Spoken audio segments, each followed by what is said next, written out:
Assalamualaikum warahmatullahi wabarakatuh. Bagaimana kabar kalian anak-anak hari ini?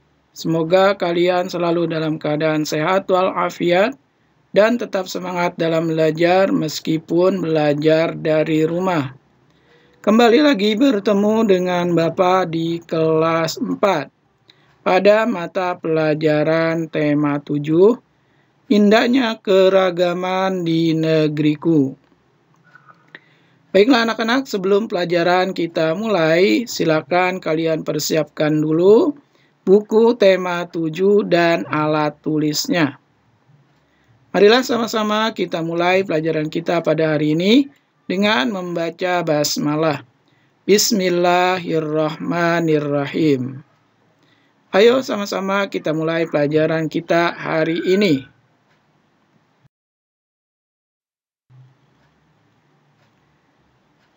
Silakan kalian buka buku tema 7 kalian, halaman 35 dan 36. Pada pembelajaran 5, kita akan membahas tentang sebuah lagu dengan judul Satu Nusa, Satu Bangsa, ciptaan El-Manik. Mungkin dari kalian ada yang sudah mengetahui lagu ini, mungkin juga ada yang belum.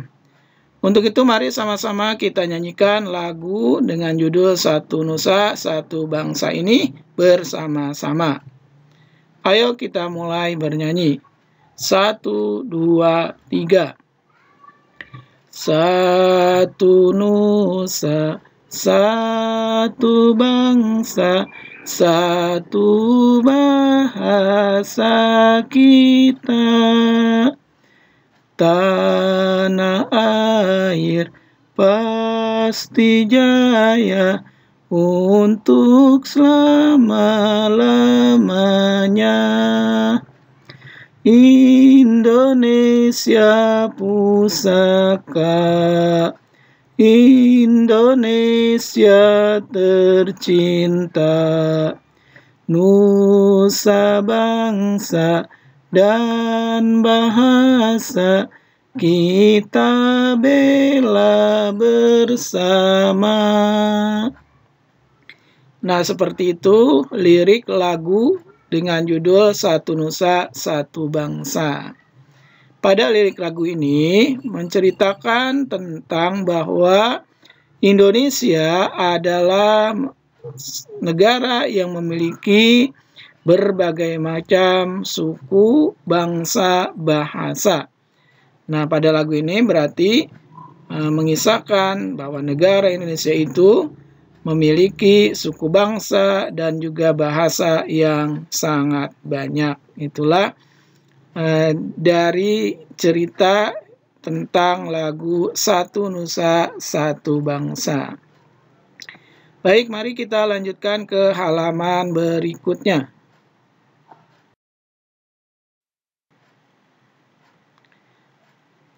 Selanjutnya, kalian buka halaman 37 dan 38. Pada halaman 37, di situ ada urutan tinggi rendah nada pada notasi angka. Pada notasi angka itu ditulis dengan angka-angka, angka 1 sampai dengan angka 7. Dan diberi tanda titik di bawah, juga ada yang diberi tanda titik di atas. Maksud dari titik ini adalah cara menyanyikannya menggunakan nada rendah, sedang, dan tinggi. Coba kalian perhatikan pada angka-angka not angka berikut. 1, 2, 3, 4, 5, 6, 7. Nah, itu nada-nada tersebut dibaca do, re, mi, fa, sol, la, si. Nah, jadi dengan 7 angka berurut yaitu do, re, mi, fa, sol, la, si. Tanda titik itu menandakan dinyanyikan dengan nada rendah kalau titiknya berada di bawah. Kalau titiknya berada di atas, berarti nada tersebut dinyanyikan dengan nada yang tinggi. Kalau yang tidak ada titiknya, berarti nada tersebut dinyanyikan dengan nada yang sedang. Jadi, cara menyanyikan suatu nadanya adalah misalnya dari nada rendah, sedang ke tinggi. Yang rendah, do, re, mi, fa, sol, la, si. Kalau yang sedang, do, re, mi, fa, sol, la, si. Kalau yang tinggi, do, re, mi, fa, sol, la, si. Nah, jadi semakin tinggi nadanya, nah berarti itu ada tangga nada dengan tanda titik di atasnya. Jadi Bapak ulangi, tangga nada notasi angka adalah nada yang ditulis menggunakan angka. Angka yang ditulis adalah angka 1 sampai angka 7. Jadi semakin ke kanan, itu nadanya dinyanyikan semakin tinggi. Selanjutnya di bawah di situ ada notasi not balok. Ya, notasi not balok itu ditulis atau dilambangkan dengan simbol seperti yang di bawah. Perhatikan, di situ ada kunci G namanya. Ya, itu ada juga angka-angka dan juga ada bulat-bulatannya. Dan di situ ada garis-garis, namanya garis birama. Ini garis yang ditulis itu pada not balok namanya garis birama. Dan lambang yang melingkar di sebelah kiri itu namanya kunci G. Pada notasi balok, bulatan-bulatan itu posisinya semakin naik atau semakin tinggi. Berarti nada yang dinyanyikan semakin tinggi. Itulah pengertian dari notasi. Baik notasi angka maupun notasi balok. Selanjutnya, ayo mengamati. Pada lagu Satu Nusa Satu Bangsa itu kita nyanyikan dengan tanda tempo. Nah, di sini pada tabel ada tanda tempo. Tanda tempo allegro, tanda tempo moderato, tanda tempo largo. Masing-masing tanda tempo ini memiliki arti dan juga ketukannya. Tanda tempo atau allegro artinya cepat. Maksudnya lebih dari 60 ketukan per menit. Jadi 1 menitnya 60 ketukan, itu allegro. Artinya cepat. Selanjutnya moderato itu artinya sedang. 60 ketukan per menit. Ya, pas 60 ketukan per menit. Selanjutnya largo artinya lambat. Ya, maksudnya nada tersebut dinyanyikan kurang dari 60 ketukan per menit. Jadi inilah tanda tempo yang digunakan pada suatu lagu. Ada allegro artinya cepat, ada moderato artinya sedang, ada largo artinya lambat. Itu nanti ketika kita melihat pada suatu notasi lagu dengan tanda allegro atau moderato atau juga largo, berarti kita menyanyikan dengan tangga nada sesuai dengan arti tersebut. Oke anak-anak, selanjutnya halaman 38. Di situ ada ayo membaca. Judulnya Keragaman Agama di Indonesia. Mari sama-sama kita baca dan kita simak. Keragaman agama di Indonesia.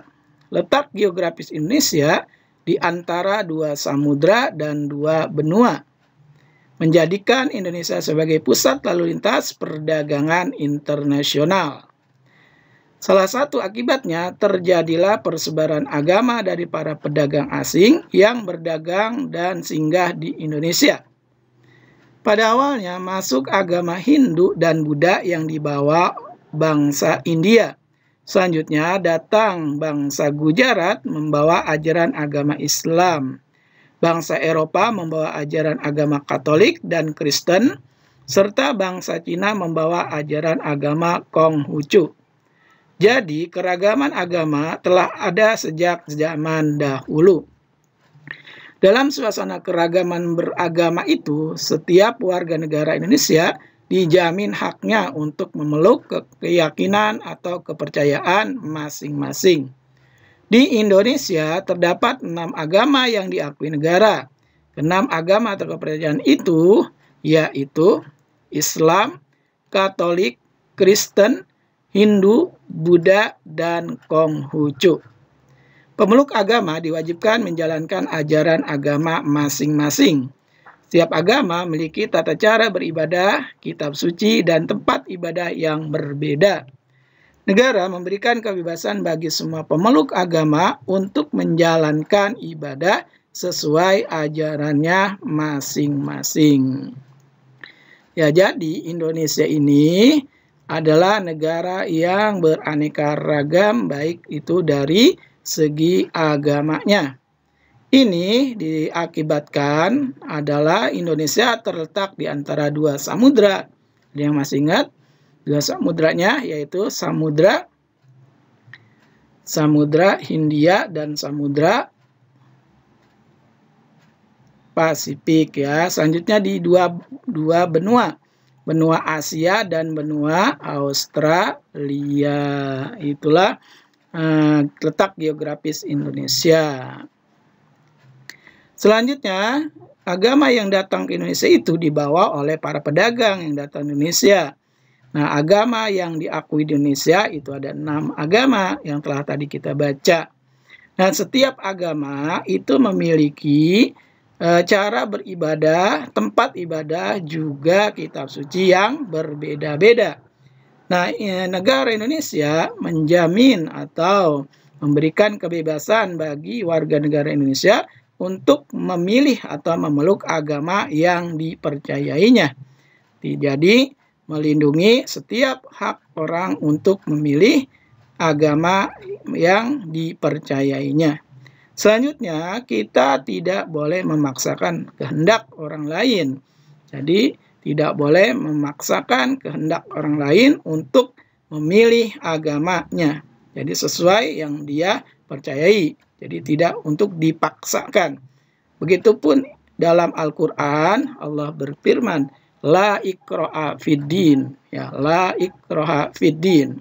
Tidak ada paksaan dalam memeluk agama. Jadi kita memeluk agama itu tidak dipaksa maupun terpaksa. Jadi harus dari keyakinan diri kita sendiri, ya. Dakwah Rasulullah pun demikian. Jadi Rasulullah tidak memaksa umat pada saat itu untuk masuk ke agama Islam, tapi Rasulullah berdakwah, mengajak, ya, bagi yang ingin mengikutinya, ya, itu sangat baik sekali. Tapi ya, bagi yang tidak mengikutinya, Rasulullah tidak memaksa harus mengikutinya, karena Rasul menyebarkan agama Islam itu mengajak, tidak memaksa. Begitupun di dalam negara Indonesia, dalam undang-undang, ya, itu setiap warga negara diberikan hak dan kepercayaannya untuk memilih agama sesuai yang dia yakini. Selanjutnya, dalam menjalankan ibadah, nah, setiap agama itu tidak boleh mencela maupun mengganggu. Jadi setiap agama dilindungi untuk menjalankan ibadah sesuai syariat agamanya masing-masing. Jadi tidak boleh mengganggu umat atau agama lain yang sedang menjalankan ibadah. Itulah kenapa di Indonesia disebut Bhinneka Tunggal Ika, ya, berbeda-beda tetapi tetap satu, walaupun berbeda suku, bangsa, agama, dan bahasa, tapi tetap satu, yaitu Indonesia. Makanya Indonesia itu disebut sebagai negara yang kaya akan budaya. Maka dari itu, mari sama-sama kita sebagai umat Islam, kita yakini, kita jalankan ibadah kita sesuai dengan yang kita yakini. Mari sama-sama kita perkuat ibadah kita, banyak sholat 5 waktu, dan juga ibadah-ibadah lain, baik yang wajib maupun yang sunnah sesuai ajaran agama Islam. Baiklah anak-anak, itu tentang keragaman agama di Indonesia. Kita lanjutkan ke halaman berikutnya.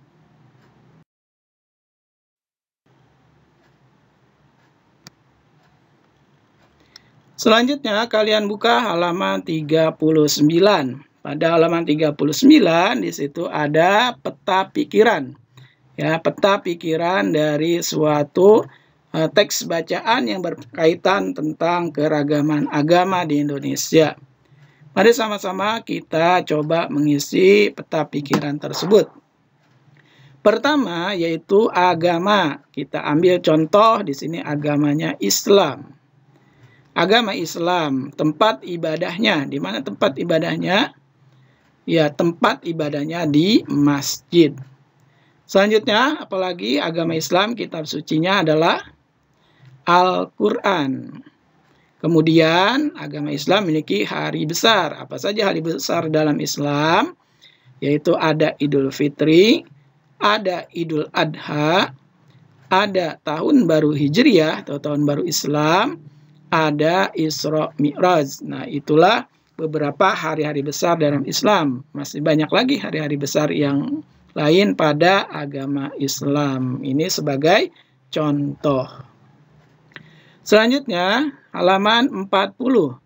Tindakan yang kulakukan agar temanku dapat menjalankan ibadah sesuai ajaran agamanya. Nah, seandainya misalnya kita mempunyai teman yang berbeda agama dengan kita, ya, dan dia akan menjalankan ibadah sesuai agamanya, apa yang harus kita lakukan? Yang pertama, menghormatinya ketika sedang beribadah. Yang kedua, tidak mengganggunya ketika sedang beribadah. Yang ketiga, memberi kebebasan untuk menjalankan ibadah sesuai yang diyakininya. Yang keempat, jangan mengejeknya ketika sedang beribadah. Nah, maka dari itu kita dilarang untuk mengejek ataupun mengganggu orang lain yang sedang beribadah itu pada agama yang lain, apalagi sesama muslim. Ketika kita sedang sholat ataupun ketika teman kita sedang sholat, maka kita tidak boleh mengganggunya atau tidak boleh mengejeknya. Ya, di lain agama saja kita dilarang, apalagi sesama agama Islam. Jadi, ketika kita sholat di masjid atau di musola atau di rumah secara berjamaah, kita dilarang atau tidak boleh mengganggu orang yang sedang sholat. Tidak boleh mengejek teman kita yang sedang sholat, karena itu membatalkan ibadah sholat kita. Jadi apa yang harus kita lakukan? Kita harus melakukannya dengan baik ibadah sholat kita. Jadi kita harus tertib, kita harus rapi, kita tidak boleh berisik atau mengganggu orang lain yang sedang sholat. Itulah yang harus kita lakukan agar terjalin kebersamaan baik antara sesama muslim ataupun antara sesama agama lain. Oke anak-anak, kita lanjutkan ke halaman berikutnya. Ya, setelah kita menyimak penjelasan tentang keragaman agama di Indonesia, Bapak akan kasih tugas buat kalian. Ya, tugas hari ini. Tugas hari ini adalah lengkapi tabel berikut. Nah, di sini ada tabel. Nanti tabel ini kalian tulis di buku tulis kalian. Ya, tulis tabel ini, salin tabel ini di buku tulis kalian. Ya, ada nomor agama, tempat ibadah, kitab suci, hari besar keagamaan. Di situ sudah ada agamanya Islam, Kristen, Hindu, Buddha, dan Konghucu. Kalian lengkapi tabel ini sesuai dengan kotaknya. Misalnya Islam, apa tempat ibadah umat Islam, apa kitab suci umat Islam, apa hari besar keagamaannya. Untuk hari besar keagamaannya satu saja boleh. Kristen, Hindu, Buddha, Konghucu, silakan kalian lengkapi. Tempat ibadahnya apa, kitab sucinya apa, hari besar keagamaannya apa. Nah, itulah tugas yang harus kalian kerjakan hari ini. Silakan kalian tulis tabel ini pada buku tulis kalian, kemudian lengkapi tabel tersebut dengan benar. Bapak harapkan silakan Kerjakan tugasnya dengan penuh tanggung jawab. Jangan ditunda-tunda selagi kita masih memiliki kesempatan. Baiklah anak-anak, demikian pembelajaran kita pada hari ini. Bapak ucapkan selamat belajar dan tetap semangat. Terima kasih. Wassalamualaikum warahmatullahi wabarakatuh.